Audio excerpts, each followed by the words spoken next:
ವಿಚಾರವಾಗಿ ನಮ್ಮ ಸಭೆಯಲ್ಲಿ ಕೂಡ ಪ್ರಸ್ತಾಪ ಮಾಡಿದ್ರಿ. ಕೆಲವೊಂದ್ ಕಡೆ ಜೆಡಿಎಸ್ ನಾಯಕರು ಮಂಡ್ಯ ಕ್ಷೇತ್ರ ನಮಗೆ ಸಿಗುತ್ತೆ ಅನ್ನೋದು ಕೂಡ ಹೇಳ್ತಾರೆ.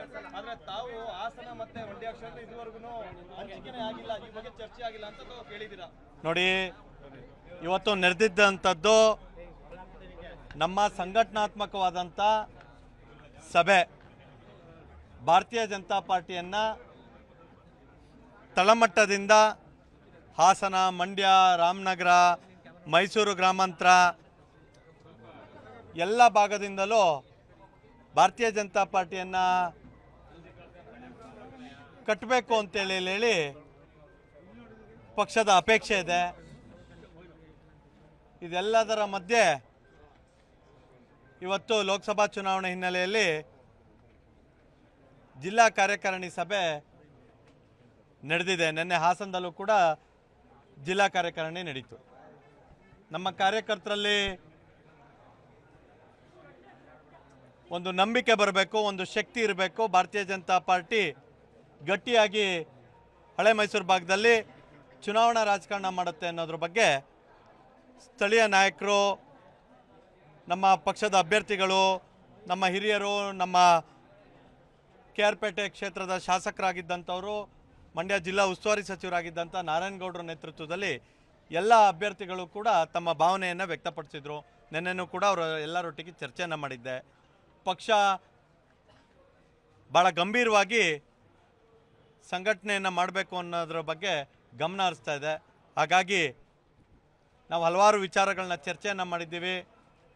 ಸಭೆಯಲ್ಲಿ ಯಾವ ರೀತಿಯಾಗಿ ಗ್ರಾಮ ಮಟ್ಟದಿಂದ ಹಿಡಿದು ವಿಧಾನಸಭಾ ಚುನಾವಣೆಯನ್ನು ಸೇರಿದಂತೆ ಲೋಕಸಭಾ ಚುನಾವಣೆಯನ್ನು ಎದುರಿಸಬೇಕು ಅನ್ನೋದ್ರ ಬಗ್ಗೆ ನಮ್ಮ ಕಾರ್ಯಕರ್ತರೊಂದಿಗೆ ಅವರ ಅನಿಸಿಕೆಗಳನ್ನ ಹಂಚಿಕೊಂಡಿದ್ದಾರೆ. ನಾನು ಅವರೆಲ್ಲರ ಪ್ರತಿನಿಧಿಯಾಗಿ, ಪಕ್ಷದ ಒಬ್ಬ ಕಟ್ಟಾಳಾಗಿ ಪಕ್ಷ ಸಂಘಟನೆ ಮೊದಲನೇ ಆದ್ಯತೆ. ಇದರ ಮಧ್ಯೆ ಲೋಕಸಭಾ ಚುನಾವಣೆ ಸಂದರ್ಭದಲ್ಲಿ ನಮ್ಮ ಸ್ಥಳೀಯ ಪ್ರಾದೇಶಿಕ ಪಕ್ಷ ಆಗಿರುವಂಥ ಜಾತ್ಯತೀತ ಜನತಾದಳ NDAಗೆ ಸೇರ್ಪಡೆ ಆಗಬೇಕು ಅಂತೇಳಿ ಅಪೇಕ್ಷೆಯನ್ನು ವ್ಯಕ್ತಪಡಿಸಿ ಮತ್ತೊಮ್ಮೆ ನರೇಂದ್ರ ಮೋದಿಯವರು ಪ್ರಧಾನಿ ಆಗಬೇಕು ಅನ್ನೋ ಏಕೈಕ ಕಾರಣದಿಂದ ಇವತ್ತು ನಮ್ಮೊಟ್ಟಿಗೆ ಬಂದು ಒಂದು ಅಲಯನ್ಸನ್ನು ಮಾಡ್ಕೊಂಡಿದ್ದಾರೆ.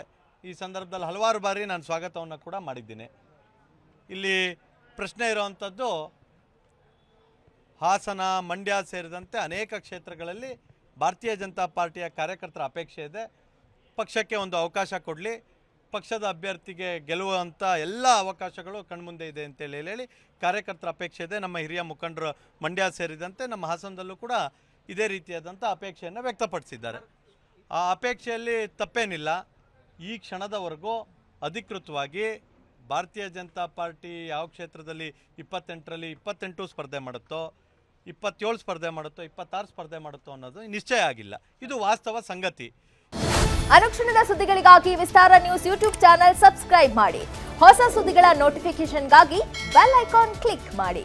ಲೇಟೆಸ್ಟ್ ಅಪ್ಡೇಟ್ಸ್ಗಾಗಿ www.vistaranews.com ವೆಬ್ಸೈಟ್ಗೆ ವಿಸಿಟ್ ಮಾಡಿ. ಅಂಗೈಯಲ್ಲೇ ಜಗತ್ತಿನ ಸುದ್ದಿ ತಿಳಿಯಲು ವಿಸ್ತಾರ ನ್ಯೂಸ್ ಕನ್ನಡ ಆಪ್ ಡೌನ್ಲೋಡ್ ಮಾಡಿ.